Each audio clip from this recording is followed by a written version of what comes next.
하나님의 말씀 레위기 22장 17절부터 33절 22장 끝부분까지 같이 봉독하겠습니다.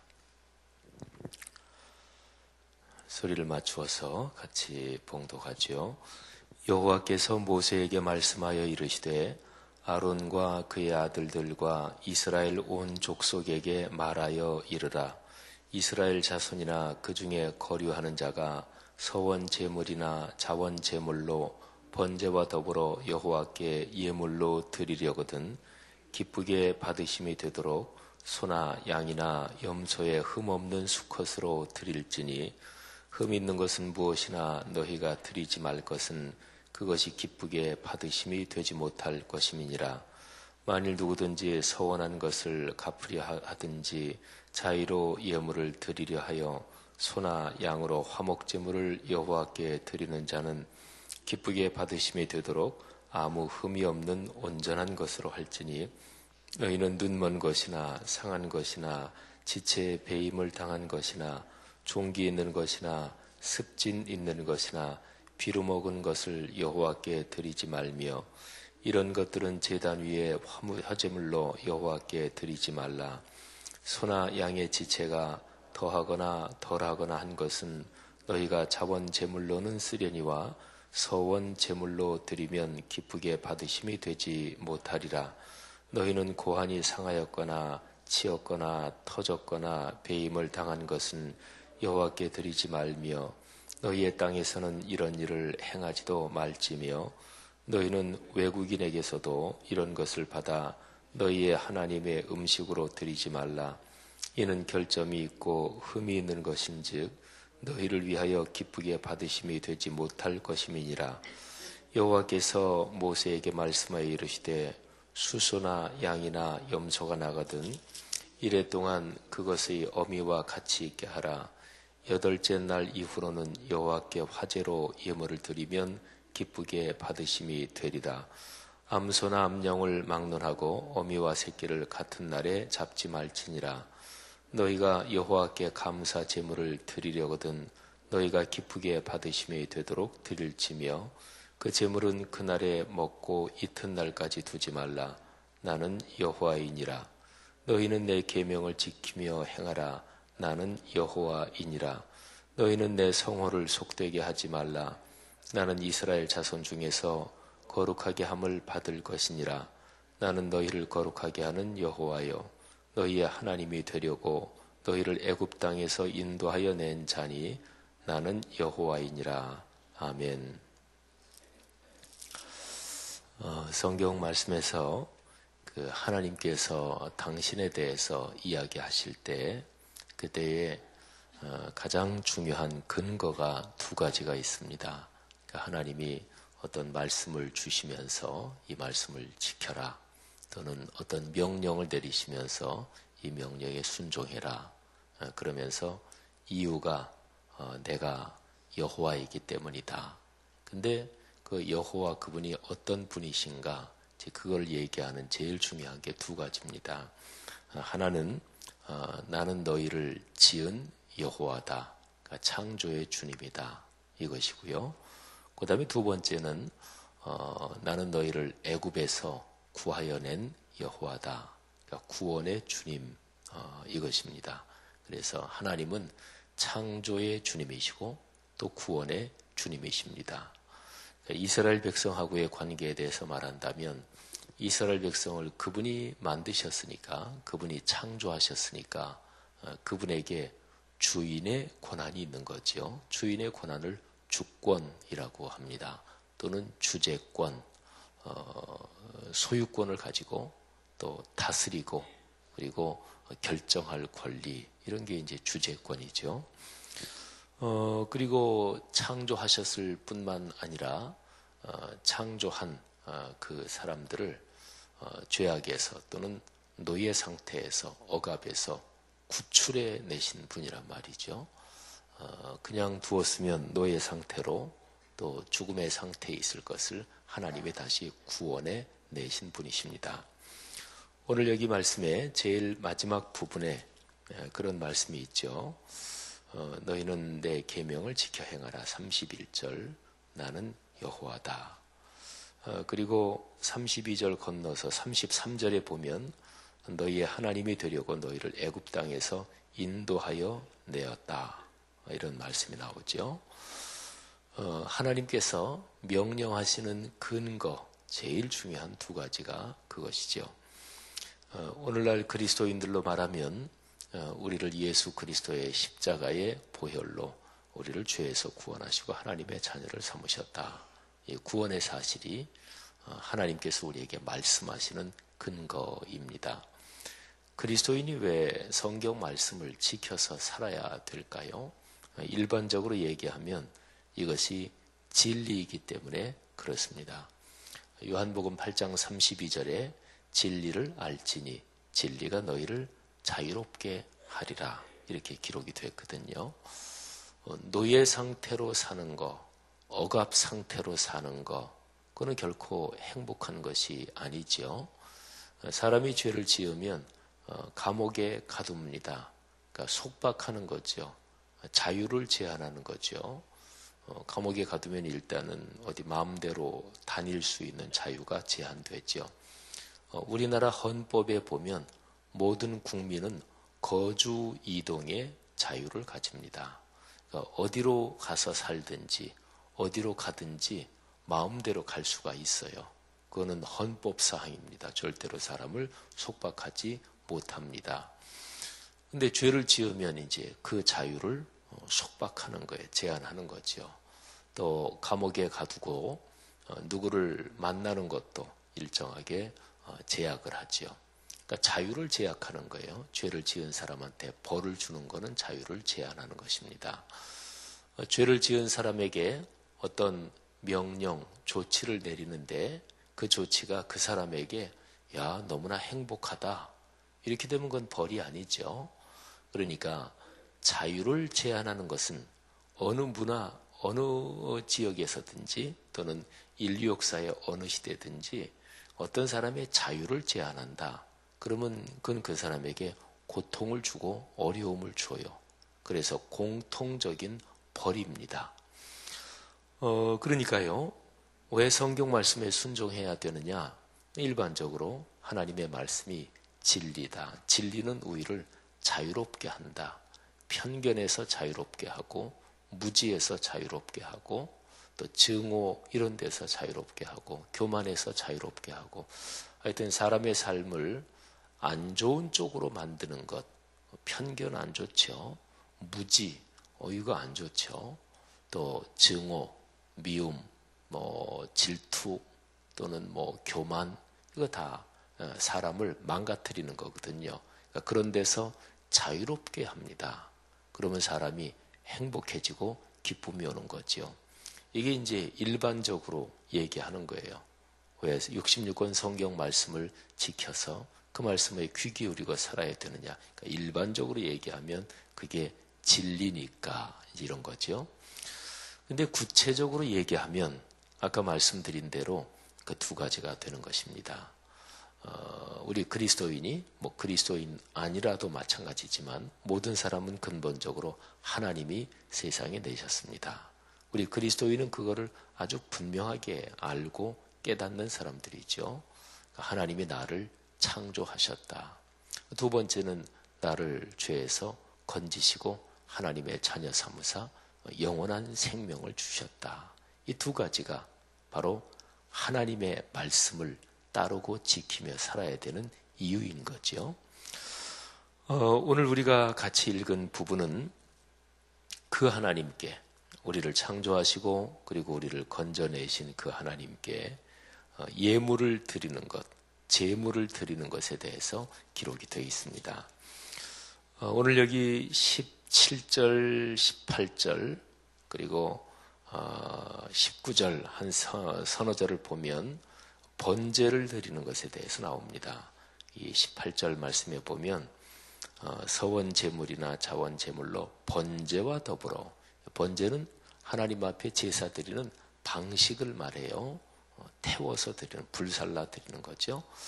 근데 번제로 드릴 때 그 제물은 뭐 소든지 양이든지 염소든지 전혀 흠이 없어야 되고 또 수컷으로 드려야 합니다. 그 다음에 화목제물 같은 경우 21절에 보면 거기에 뭐 소나 양이나 화목제물을 여호와께 드리는 자는, 화목제물의 경우는 수컷을 드려도 되고 또 암컷을 드려도 됐습니다. 여기 지금 레위기 22장에 나오는 이 제물을 드릴 때 여기에 대한 규정은 레위기 앞에 이미 나옵니다. 1장에도 나오고 또 3장에도 나오고, 1장에는 이제 번제에 대해서 나오고 3장에 화목제물 뭐 이런 거에 대해서 나와요. 근데 이제 여기 22장에서 좀 더 이제 자세하게 규정하는 거죠. 뭐 밑으로 쭉 내려가면 이런저런 아주 자세한 사항들이 나옵니다. 그런데 중요한 것은 흠이 없는 것, 그러니까 이거는 다른 말로 말하면 정성이 들어가야 된다, 이것을 뜻한다고 볼 수가 있습니다. 그렇게 해야 되는 이유가 하나님이 기쁘게 받으시도록 그렇게 되려면 그래야 된다, 이런 거죠.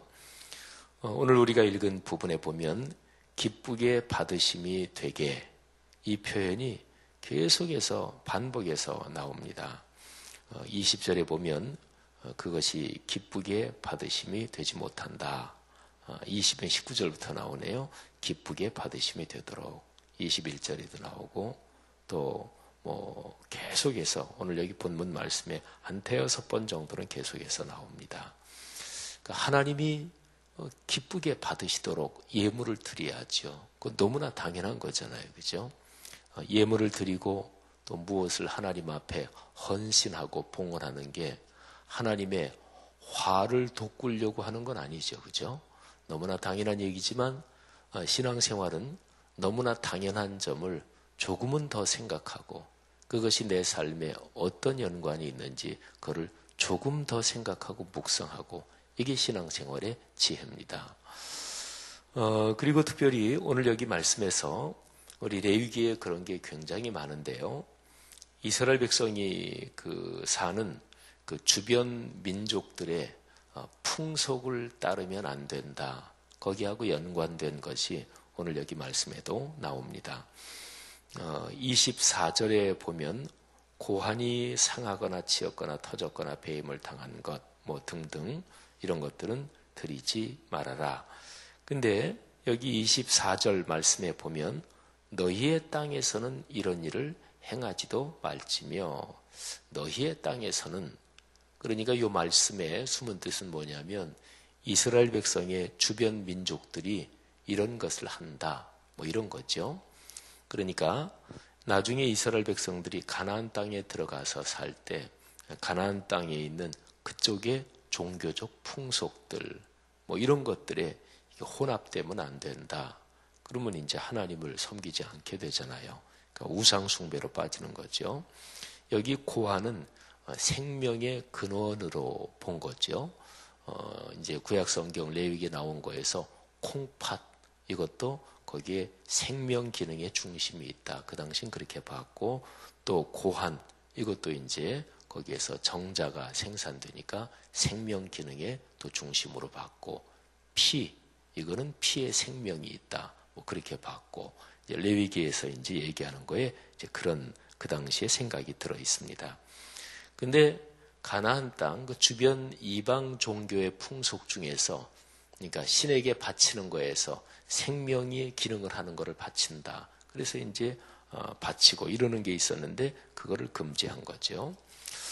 그리고 뒤로 넘겨서 그 28절 보면 암소나 암양을 막론하고 어미와 새끼를 같은 날에 잡지 말아라. 근데 이것도 가나안 땅에 다른 종교적 풍속하고 연관돼 있을 거다. 학자들이 그렇게 보기도 합니다. 어쨌든요, 오늘 이 말씀에서도 제일 중요한 초점은 그것입니다. 무슨 제물 예물을 주님께 드릴 때 하나님을 기쁘시게 드려야 된다. 너무나 당연하잖아요. 그죠?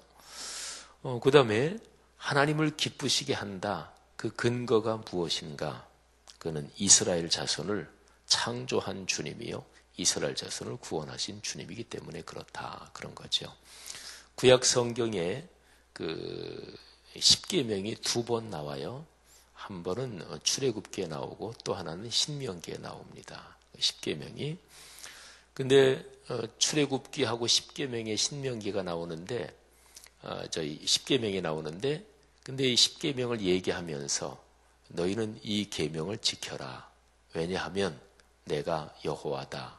근데 출애굽기에서는 출애굽기는 바로 이스라엘 민족을 애굽에서 건져내고 이제 홍해 건너서 시내산에 와서 이제 십계명을 주시잖아요. 그러니까 그 출애굽기에 나오는 십계명에 보면 내가 너희를 애굽에서 건져낸 여호와다. 내가 너희를 살렸으니까 내 명령 따라 살아라. 이렇게 나오고요. 그 다음에 신명기는 출애굽기 말씀보다 40년 뒤에 이제 기록이 된 건데, 근데 신명기에는 근거가 내가 너희를 창조한 여호와다. 이렇게 나와요. 구약 성경에서 하나님의 말씀, 그러면 제일 중요한 부분이 십계명입니다. 근데 십계명 두 군데 기록이 되어 있는데 두 군데에서 이 계명을 지켜야 되는 까닭에 대해서 이야기를 하면서 창조와 구원 두 가지를 이야기하는 거죠. 여러분, 오늘 여기 22장 말씀에서 하나님께 예물을 드린다. 그는 오늘날의 신앙생활로 말하면 어떤 것을 의미할까요? 구약의 제사는 이제 신약 시대에 와서 예배에서 성취되는 거죠. 그리고 구약에서 제사에서 예물을 드리는 것, 이것은 오늘날 예배의 구성으로 보면 헌금으로 가시적으로 표현이 되고요. 그리고 헌금은 가시적인 표현입니다. 그러니까 거기에 눈에 보이지 않는 우리의 마음의 정성, 그리고 삶의 헌신이 거기에 들어가야 되는 거죠. 구약 시대에도 이미 제물을 드리는데 또는 제사를 드리면서 마음의 정성이 담기지 않은 것, 그거는 하나님이 굉장하게 책망하십니다. 그리고 그런 제물, 그런 예물 필요 없다. 그런 제물, 그렇게 예물을 드리려면 내 집에 오지 말아라. 성전 괜히 뜰만 어지럽혀 놓는다. 이런 거는 구약에서도 계속 나와요.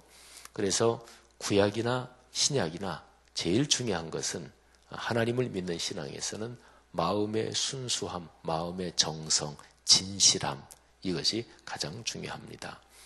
실제적으로 그래서 헌금 생활을 할 때 우리의 마음의 정성이 중요합니다. 헌금 액수가 많고 적고 이거는 그건 개인의 경제 생활에 따라 틀리고 또 개인의 신앙에 따라 틀리니까, 근데 헌금은 정성스러운 마음으로 믿음에 따라서 그리고 진실한 마음으로 드리는 거죠. 헌금뿐 아니라 주님 앞에 우리가 드리는 것이 사실은 근본적으로 우리의 삶 전체를 다 주님 앞에 드리는 거지만, 구체적으로 본다면 내가 교회를 섬기면서 교회 공동체에서 내가 받은 달란트 또는 내 생활 구조, 내 시간 사용, 거기에 적절하게 알맞은 정도로 내가 봉사하는 것, 이것도 주님 앞에 드리는 참으로 귀한 거죠. 여러분, 오늘 여기 말씀을 통해서 다시 한번 내 신앙에서 주님께 무엇을 드릴 때 마음의 정성, 또 내 마음의 중심에서 주님을 사랑하는 그것이 어떻게 담기는지 다시 한번 돌아보는 그런 말씀이 됐으면 좋겠습니다. 그리고 주님께서 기쁘게 받으시도록, 하나님이 기뻐하시면 그러면 그건 모든 게 다 해결되고 길이 다 열리는 거잖아요. 히브리서 11장 6절에 보면 이런 표현이 있어요. 하나님께 나아가는 자는 반드시 그가 계신 것과 그가 자기를 찾는 자들에게 상 주시는 이심을 믿어야 할지니라. 하나님이 누구를 기뻐하시는가? 하나님은 믿음을 가진 사람을 기뻐하십니다. 그래서 하나님이 좋은 분이다, 상을 주시는 분이다, 이거를 믿고 예배하는 사람을 하나님이 기뻐하시는 건데, 하나님은 기본적으로 참 좋으신 분입니다. 사랑하는 여러분, 보통 어떤 사람이 신앙생활을 하면서 미신에게 또는 우상에게 숭배하듯이 또는 점을 치듯이 헌금을 해도 복채 내듯이 한다든지, 또는 내가 교회 신앙생활 하면서 뭐를 하면서 아유 내 거 뭐 해주는 거지, 내가 이 정도 교회 해주면 되지, 이런 생각을 갖는 것은 하나님을 아직 제대로 깨닫지 못했기 때문에 그래요. 그러니까 이제 우상, 미신, 잡신 섬기는 것처럼 그런 잡신하고 거래하는 거죠. 내가 이 정도 했으니까 당신도 내게 이 정도 해주고 뭐 이런 거죠. 근데 우리 아버지 하나님은 그런 분이 아니십니다. 그분은 천지를 창조하신 분이요, 세상의 모든 것의 주권자이십니다. 그러니까 그분과 제일 중요한 거는 그분과의 무슨 거래를 한다, 하나님을 제대로 깨닫는 사람은 그렇게 할 수가 없지요. 하나님을 제대로 깊이 깨닫는 사람은 하나님께 감격하는 거예요. 그리고 주님을 사랑한다고 고백하는 거예요. 그리고 내 삶 전체가 다 주님의 은혜요 선물인 것을 깨닫는 거예요. 내 삶 전체를 다 주님의 것입니다 하고 주님께 드리는 것이 가장 큰 복이라는 것을 깨닫는 거예요. 그래서 그렇게 하나님을 깨달을 때 거기에서 중요한 게 하나님과의 인격적인 관계, 그게 이제 중심에 있는 거예요. 그래서 기독교 신앙은 하나님과의 인격적인 관계, 이게 중심입니다. 오늘 이 말씀을 통해서 우리 신앙을 다시 한번 그렇게 돌아보고 또 하나님을 그렇게 믿고 섬기는 우리 모두가 되시기를 주님의 이름으로 축복합니다. 기도하겠습니다. 하나님 아버지 은혜 감사합니다. 오늘 레위기 말씀을 통해서 하나님 앞에 무엇을 드리는, 또 그럴 때 우리의 마음의 자세, 또 우리의 중심에 있는 하나님을 향한 생각들 다시 한번 돌아보게 하시는 것 감사합니다. 하나님, 주님의 자녀로서 인생길을 걸어가며 늘 주님의 소유된 백성답게 살도록 우리에게 더 넉넉한 은혜를 주옵소서. 하나님께 우리의 삶 전체를 드리는 것이 무엇인지 다시 한번 깨닫게 하시고 거기 있는 복과 그 기쁨을 누리게 하옵소서. 사랑하는 성도들이 하나님 앞에 기도드리는 제목들을 참 좋으신 하늘아버지께서 받으사 응답해 주옵소서. 주님의 거룩하신 능력으로 성도들의 삶을 붙잡아 주셔서 어려움과 고난과 힘든 것을 이겨내게 하시고 악한 자, 악한 세력에서 지켜주시며 또 하나님 앞에 간구하는 제목들을 응답하여 주시옵소서. 오늘 하루도 그런 날 되기를 간절히 원합니다. 감사합니다. 생업과 또 자녀 후손과 몸의 건강과 이 모든 일에 주의 은혜가 함께 하시기를 기도하며 축복합니다. 예수님 이름으로 기도하옵나이다. 아멘.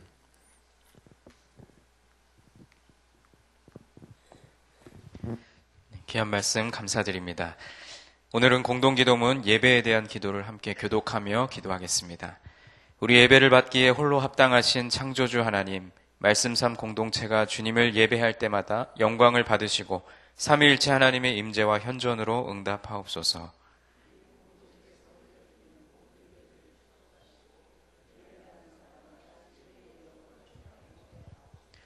주님이 찾으시는 예배자들이 훈련되어 일어나게 하옵소서. 교회에 함께 모여 우러르는 공예배의 거룩한 감동을 세상에 흩어져 섬기고 나누는 삶의 예배로 살게 하옵소서. 아멘. 주기도문 하시겠습니다. 하늘에 계신 우리 아버지, 아버지의 이름을 거룩하게 하시며 아버지의 나라가 오게 하시며 아버지의 뜻이 하늘에서와 같이 땅에서도 이루어지게 하소서. 오늘 우리에게 일용할 양식을 주시고 우리가 우리에게 잘못한 사람을 용서하여 준 것 같이 우리 죄를 용서하여 주시고 우리를 시험에 빠지지 않게 하시고 악에서 구하소서. 나라와 권능과 영광이 영원히 아버지의 것입니다. 아멘. 지금 들은 말씀이 오늘 하루 우리의 삶으로 이어지게 하옵소서. 오늘 저녁 수요 예배에 많은 성도님들 나와서 은혜 받게 하옵소서. 또 이번 토요일에 있을 송년음악회 신년 축복 안수기도, 또 송구영신 예배에 충만한 은혜를 부어 주옵소서. 전도 대상자를 품고 기도할 때 영혼 구원의 열매가 있게 하소서. 성경 2000 통독에 더 많은 성도들이 동참하여 말씀의 은혜를 누리게 하소서. 또 연말에 소외된 이웃을 돌아볼 수 있는 넉넉한 마음을 부어 주옵소서. 그 외에 여러분 각자가 가지고 나오신 기도의 제목 자유롭게 아뢰시고 우리 삶의 자리로 나아가겠습니다. 함께 기도하겠습니다. 아버지 하나님 감사합니다. 하나님께서 오늘도 이 새벽에 레위기 말씀을 통하여서 우리에게 주시는 아버지 하나님의 그 마음과 또 하나님의 그 뜻, 우리를 향하신 아버지